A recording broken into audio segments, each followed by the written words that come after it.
mengenai strategi Pak, strategi dari, Panin Asset Management begitu Pak, ini sebetulnya kalau untuk saat ini mengelola atau rebalancing portofolio yang telah atau sedang dan juga mungkin akan berjalan ke depannya begitu ya, ini seperti apa? Artinya apakah, dengan adanya resesi di Amerika Serikat ini akan memberikan pengaruh atau justru, sebaliknya begitu tidak akan ada pengaruhnya? Seperti apa Pak Rudianto? Baik, jadi dalam mengelola, portofolio, kami memang mempertimbangkan perubahan kondisi makro dan sebagainya gitu. Jadi dengan adanya, resesi atau tidak, penurunan suku bunga di September kelihatannya sudah mulai akan terrealisasi, yang ditunggu-tunggu dari tahun 2022 gitu. Nah, untuk itu reksadana pendapatan tetap dan campuran yang kami punya, obligasinya itu kami panjangkan durasinya. Jadi misalnya kami dulu yang pegang yang 5 6 tahun, kami jual, kami pindahkan ke yang 10 15 tahun.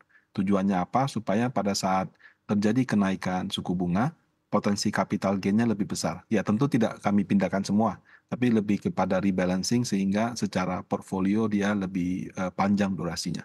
Kemudian, kami juga melihat SRBI, ya SRBI itu sebagai, peluang investasi yang bagus karena memberikan imbal hasil di atas 7% untuk di bawah 1 tahun. Nah jadi, reksadana pasar uang kami juga, mengalokasikan cukup besar dana ke instrumen tersebut untuk memanfaatkan peluang, imbal hasil yang tinggi. Tapi memang, SRBI ini kalau misalnya suku bunga turun, rupiah sudah menguat, mungkin imbal hasilnya akan menurun dengan cepat. Tapi sebelum itu kami juga, sudah membeli cukup banyak. Nah, kalau untuk saham kami masih melihat ya saham blue chip, terutama 4 bank besar, memang Bank BCA sudah mungkin kembali, tapi 3 bank lainnya masih valuasinya cukup murah. Nah, jadi kami, mempertimbangkan itu, kemudian ada juga saham-saham dari sektor energi dan pertambangan, terutama yang batu bara. Eee Harga batu bara sudah relatif flat, sementara, harga sahamnya pada waktu itu turun cukup banyak. Jadi dari awal tahun sebetulnya kami juga ada masuk ke sektor pertambangan, tapi pertimbangannya lebih kepada valuasi ya, bukan resesi. Baik Pak Rudianto, mengenai alokasi aset, apakah, artinya dari SBN banyak yang dialihkan ke SRBI Pak Rudianto untuk saat ini? Oh enggak, itu lebih kepada itu kan jangka pendek di bawah 1 tahun. Jadi reksadana pasar uang yang sebelum ini belinya deposito, belinya obligasi, sebagian dari obligasi dan deposito yang jatuh tempo atau ada fresh fund yang masuk, kami masukkan ke SRBI. Baik Pak Rudianto, lalu Pak terkait dengan rotasi sektor ya Pak, yang artinya mungkin saat ini tengah dilakukan. Menurut Anda sendiri, sektor-sektor mana yang dinilai overweight atau artinya cukup prospektif dan juga sektor mana yang Anda melihatnya kurang prospektif Pak di situasi seperti saat ini? Perbankan kalau kita lihat laporan keuangan daripada semester 1 ini memang relatif kurang baik. Eee eee, buk Kurang baiknya bukan rugi ya, tapi lebih kepada labanya rata-rata menurun. Perbankan besar yang naik kan cuma BCA sama Mandiri. Kalau Bank BRI kan flat atau turun dikit. Bank BNI saya belum cek datanya. Sementara bank-bank yang lain itu, rata-rata di semester 1 laba bersihnya turun. Nah ini adalah efek dari, satu mungkin ada kualitas kredit ya, ada yang mengatakan karena judi online tidak diberantas secara tuntas, itu sedikit banyak pengaruh ke apa namanya, kredit macet. Di satu sisi, bunga SRBI yang tinggi, itu telah menyebabkan terjadinya perang deposito. Jadi rata-rata bunga deposito di tahun 2024 ini memang lebih tinggi dibandingkan yang lalu. Nah, ini berdampak kepada laporan keuangan perusahaan. Jadi dia mau naikkan kredit, terbatas karena kalau bunga kredit terlalu mahal, resiko gagal bayar tinggi. Pada saat yang sama karena rebutan likuiditas, bunga deposito naik, itu menyebabkan laba bank di semester 1 ini memang kurang baik dibandingkan tahun sebelumnya. Baik, artinya Jadi ini memang baik, artinya dari Anda sendiri memang mengurangi portofolio untuk yang di perbankan atau memang mengurangi, Pak? Kalau untuk perbankan, pada saat turun kami justru, beli karena pada saat kemarin ada kesempatan beli yang cukup baik untuk yang perbankan. Jadi, laporan keuangannya kurang bagus, tapi karena sudah turun cukup banyak, valuasinya kami anggap baik. Nah, kami mengharapkan di, kuartal 3 atau mungkin paling lambat kuartal 4 ada perbaikan. Kalau sektor yang lain, tahun ini yang laporan keuangannya relatif bagus itu saya lihat lebih ke, konsumen sama ke mungkin pertambangan seperti itu.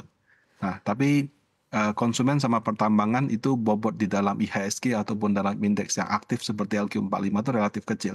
Sehingga kalau misalnya kita mengacu kepada tersebut, kalaupun kami overweight tapi ya bobotnya tetap yang bukan yang utama dalam reksadana. Pasti lebih besar yang dari sektor keuangan. Baik Pak Rudianto, lalu membahas reksadana Pak Rudianto.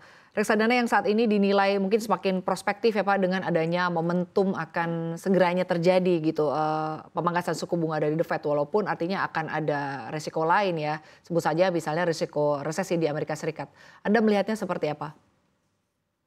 Nah, reksadana sekarang kan sangat luas ya. Ada yang konvensional, pasar uang. Pasar uang itu dari awal tahun sudah diuntungkan dari kenaikan bunga deposito. Nah, jadi SRBI yang tinggi itu juga membuat kinerja pasar uang tahun ini baik, terlepas mau resesi atau tidak. Pendapatan tetap karena kemungkinan terjadi resesi di Amerika atau paling tidak bunganya akan turun, itu menurut saya 1 bulan ini sudah aktif mengalami kenaikan. Potensi kenaikannya masih ada karena yield yang wajar harusnya di bawah 6,5%. Sekarang masih 6,8 yang 10 tahun. Nah, kalau reksadana saham lebih ke kemarin turun cukup banyak dan belum rebound sih. Jadi itu juga ada potensi. Yang mungkin akan terdampak itu adalah reksadana syariah global.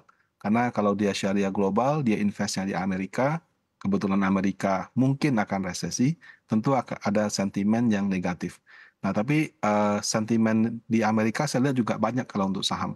Ada sentimen suku bunga, sentimen resesi, sentimen suku bunga kalau bunga turun positif ke saham, resesi negatif ke saham. Pilpres yang akan mungkin tensinya akan tinggi 1-2 bulan ke depan, menurut saya sedikit banyak juga akan mempengaruhi investor sana untuk lebih wait and see. Baik, lalu membahas kembali ya Pak, membahas secara sektoral. Kalau dilihat Pak untuk saat ini artinya peluang untuk masih bullishnya sektor komoditas, khususnya untuk energi dan juga emas. Mengingat kalau kita lihat nampaknya tensi geopolitik ya Pak di Timur Tengah ini semakin memanas. Artinya semakin tidak pasti begitu situasi di Timur Tengah malah semakin memanas. Anda melihatnya seperti apa? Apakah memang kalau dilihat begitu ya untuk komoditas khususnya energi dan emas ini masih akan tetap menarik Pak Rudianto? Kalau pertambangan yang saya maksud di sini mungkin bukan emas gitu, tapi lebih kepada mungkin yang berkaitan sama energi seperti batu bara. Tapi oke, kalau dikatakan tensi di Timur Tengah segala macam, itu kan logikanya harga minyak akan naik. Yang terjadi kan sekarang harga minyak flat, bahkan turun, cenderung turun. Kenapa? Karena demand-nya tidak kuat gitu. Nah, jadi persoalannya adalah ketika terjadi resesi, pertumbuhan ekonomi China tidak sebaik yang diharapkan, Amerika orang was-was penganggurannya naik banyak, nanti mungkin juga tidak begitu tinggi, itu yang lebih kuat dampaknya ke harga minyak. Jadi harga minyak harusnya cenderung akan flat dengan sedikit penurunan. Nah, sebaliknya kalau misalnya untuk yang emas, eh, cukup sulit untuk meramal pergerakan harga emas sih karena sebentar-sebentar karena konflik Timur Tengah, sebentar-sebentar karena bank sentral lebih memilih pegang emas dibandingkan dolar gitu. Jadi dia punya penggerak market itu selalu berubah dari waktu ke waktu, sehingga saya cukup sulit untuk menebak kalau misalnya resesi harganya akan kemana. Karena dia sepertinya tidak punya satu pola yang pasti kalau untuk emas.